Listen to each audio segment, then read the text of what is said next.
ভাগ্য বা তাকদীর পরিবর্তনের একটি গুরুত্বপূর্ণ উপায় আমি এখন বলে দিব ইনশাআল্লাহ। ভিডিওটি না টেনে শেষ পর্যন্ত দেখুন।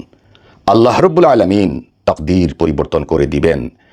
তাকদীর দুই প্রকারের, একটি হলো ফিক্সড তাকদীর আর একটি হলো পরিবর্তনশীল তাকদীর।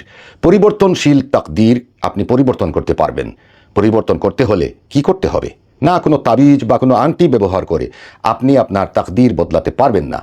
রসুল করিম সাল্লাল্লাহু আলাইহি ওয়াসাল্লাম বলেন, আত-তাকদীরু লা ইয়ারুদ্দু ইল্লা বিদুআ। দোয়া ব্যতীত তাকদীর পরিবর্তিত হয় না। এবার প্রশ্ন হচ্ছে, আপনি কোন দোয়া করবেন? কোন দোয়া করে আপনি আপনার তাকদীর পরিবর্তন করবেন? আসুন, তাকদীর বদলানোর জন্য বা তাকদীর পরিবর্তন করার জন্য আমরা কোন দোয়া করতে পারি এবং কখন করব, এইটাই হলো মূল বিষয়, গুরুত্বপূর্ণ বিষয়। 5 ওয়াক্তের নামাজ দায়েম কায়েমভাবে আদায় রাখতে হবে এবং আমরা আল্লাহ পাকের কাছে প্রত্যেক ফরজ নামাজের পরে তাকদীর পরিবর্তনের দোয়া করতে হবে। তাকদীর পরিবর্তনের বিভিন্ন ধরনের দোয়া রয়েছে। আপনি কয়টি করবেন আর আপনি কয়টি শিখবেন? শত শত দোয়া আছে। এক এক দোয়া পড়তে আপনার অন্তত 20 মিনিট সময় লাগতে পারে। এই রকমের দোয়া আছে সহিহ হাদিসের কিতাবের মধ্যে। তাছাড়া কোরআনুল কারীমে আল্লাহ রাব্বুল আলামিন অনেক দোয়া দিয়েছেন, যে দোয়াগুলো পাঠ করে আমরা আমাদের তাকদীর বদলাতে পারি। তন্মধ্যে একটি উন্নত দোয়া হচ্ছে, যেটি হচ্ছে রব্বানা আতিনা ফিদ দুনিয়া হাসানাতাও ওয়া ফিল আখিরাতি হাসানাতাও ওয়া কিনা আযাবান নার। এইটা একটা দোয়া। এই দোয়ার মধ্যে দুনিয়া এবং আখিরাতের সব কিছু নিহিত রয়েছে। দুনিয়ার কল্যাণ, আখিরাতের কল্যাণ, জাহান্নামের আগুন থেকে মুক্তি, সব কিছু রয়েছে। তারপরেও সহিহ মুসলিমের একটি দোয়া খুবই প্রসিদ্ধ।